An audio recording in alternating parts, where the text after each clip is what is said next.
그러면 자 채무자 회생비 파산에 관한 법률은 도대체 어디서 재판을 관할할까요? 지방법원에서 할 것 같은데. 여기서 합니다. 여기밖에 안 합니다. 여기 절대 안 합니다. 여기도 안 합니다. 2심, 3심 가야 합니다. 여기만 합니다. 여기. 그 중에서도 서울은 5개나 있죠. 5개 다 할까요? 아니요. 그것도 특칙이 있어요. 서울중앙법원만 해요. 서울에. 나머지는 지방법원들이 다 합니다. 서울에서만 동부, 서부, 남부, 북부 법원은 이 법률에 관한 회생 절차나 파산 절차는 안 합니다. 이제 법률 규정이 이렇게 재판관을 보면 이렇게 나옵니다. 자, 제3조 재판관할입니다. 1항이라고 합니다. 항. 회생사건 및 파산사건은 채무자의 주된 사무소 또는 영업소, 괄호는 건너뛰고 합니다. 의 소재지를 관할하는 지방법원 본원 합의부의 관할에 전속한다. 여기서 한다는 뜻입니다. 지방법원 지원 안 한다 이 뜻입니다. 본원만 한다.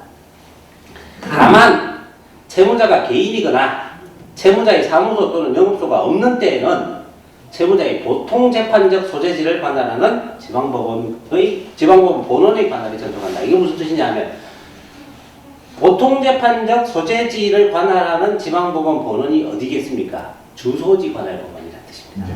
주소지. 등록되어 있는 주민등록상 주소지 관할 법원. 자, 넘어가서 2항 가겠습니다. 2항 개인회생 사건은 채무자의 보통재판적 소재지를 관할하는 지방법원 본원의 관할에 전속한다. 똑같은 얘기죠, 그죠? 사건에 따라 구분한 거고요. 제3항 갑니다.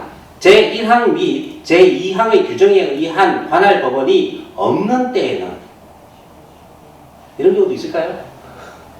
지역이 딱 없을 것 같은데요. 주민등록 말소자들이 해당되는 주민등록이 없을 경우 있어요. 영업소도 없고 사무소도 없고 주민등록 말소돼 있는 사람 있어요. 그죠?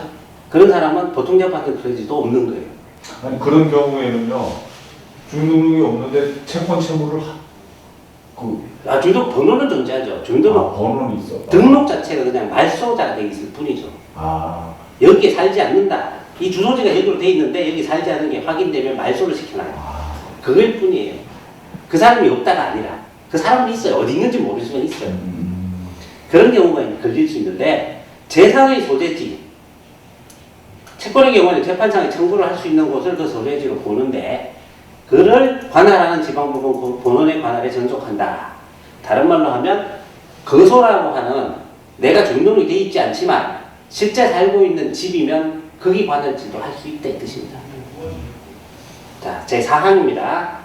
제1항의 규정에 불구하고 독점규제 및 공정거래에 관한 법률 제2조 정의의 제3호의 규정에 의한 계열회사에 대한 회생사건 또는 파산사건이 계속되어 있는 때에는 계열회사 중 다른 회사에 대한 회생절차 개시 또는 파산선고의 신청은 그 계열회사에 대한 회생사건 또는 파산사건이 계속되어 있는 지방법원 본원에도 할 수 있다.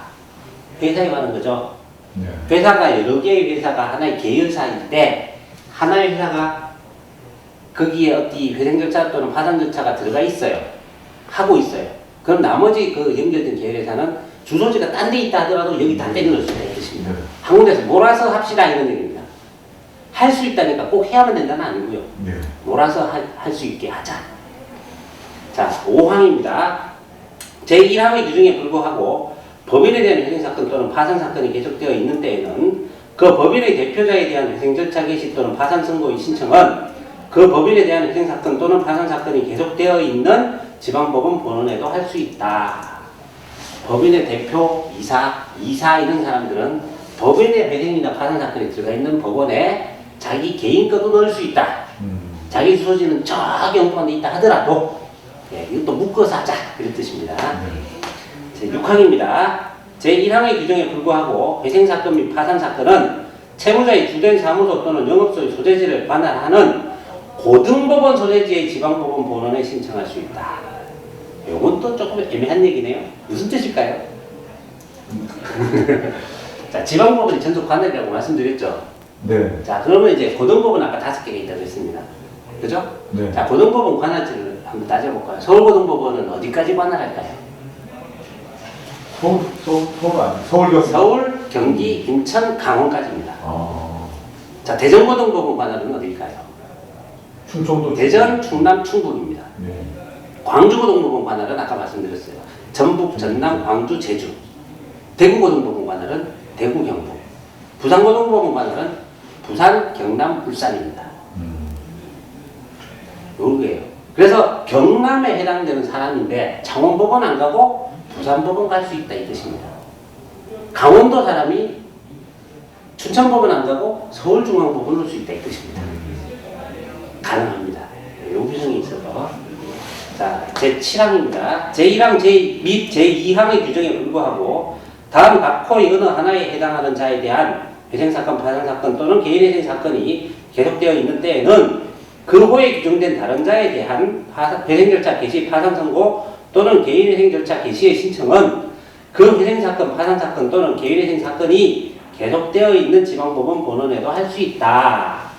1호 주채무자 및 그 보증인, 2호 채무자 및 그와 함께 동일한 채무를 부담하는 자, 3호 부부. 자, 이건 어떤 의미냐?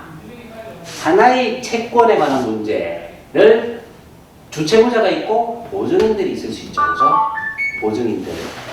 자, 이 보증인들의 경우에 한 사람이 동일한 채권에 대한 여러 채무자가 있는데 또는 남편과 아내가 있을 수 있어요. 그죠? 이런 경우 채권이 남편하고 완전히 달라도 상관없어요. 부부는. 한꺼번에 한 법원에 넣을 수 있다 이 뜻입니다. 아, 동시에? 동시에 안 넣고 따로 넣어도 돼요. 그래도 어쨌든 남편께 여기 들어가 있으면 부인이 나중에 주소지가 저기 떨어져 있어도 여기 갖다 넣을 수 있는 뜻이에요. 이것도 묶어서 하자 이 뜻입니다. 왜 묶어서 하면 더 편하냐? 같은 법원에 하나의 판사, 한 판사 또는 한 재판부가 동일한 채권에 관한 걸 한꺼번에 할 때 더 판단이 쉬워서 그래요. 안 그러면 다른 판사들이 다 각각 판단 다 해야 되거든요. 묶어서 하자 이 뜻입니다. 지금 계속 묶어서 하는 걸 얘기를 하고 있어요. 그죠? 딱 6항은 좀 다른가요? 묶어서 하자가 아니라 지금 고등법원 관할지에 전속하는 거기 있는 지방법원 본원에 넣을 수 있는 이게 좀 다르지만 크게 말하면 서울, 경기, 인천, 강원 전체에서는 서울중앙법원에 다 넣을 수 있어요. 그게 이제 6항은 좀 다른데 나머지는 이제 묶어서 하는 걸 계속 얘기하고 있습니다. 8항입니다. 상속재산에 관한 파산사건은 상속 개시지를 관할하는 지방법원 본원의 관할에 전속한다. 자, 상속 개시지가 어딜까요? 상속. 상속은 부모의 재산 물려받는 거잖아요. 예. 그 부모의 주소지가 아닐까요? 사망하신 분의 최종 주소지입니다. 예. 거기가 상속 개시지입니다. 예. 그래서 상속재산에 대한 파산 신청의 경우에는 거기에 할 수 있어요. 자기는 현재 주소지가 서울이지만 아버님이 돌아가셨어요.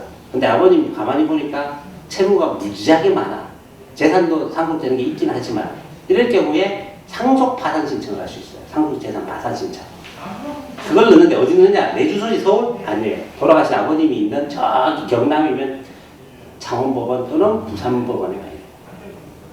거기를 전속관할을 하기 때문에. 자, 제9항입니다. 제1항 내지 제3항, 제8항의 규정에 의하여 자, 이 내지는 어디서부터 어디까지 말합니다. 또는 이거면 또는이라고 하고요. 내지 하면 여기서부터 여기까지입니다. 1항 내지 3항이면 1항부터 3항까지. 그리고 제8항의 규정에 의하여 서울 동부지방법원, 서울 남부지방법원, 서울 북부지방법원 또는 서울 서부지방법원의 관할에 속할 사건은 서울중앙지방법원의 관할에 전속한다. 지방법원 본원 중에 유일하게 서울에 외곽의 4개는 안 한다 이 뜻입니다. 이게. 서울에 있는 관할 사건은 전부 서울중앙법원이 합니다. 이런 얘기입니다.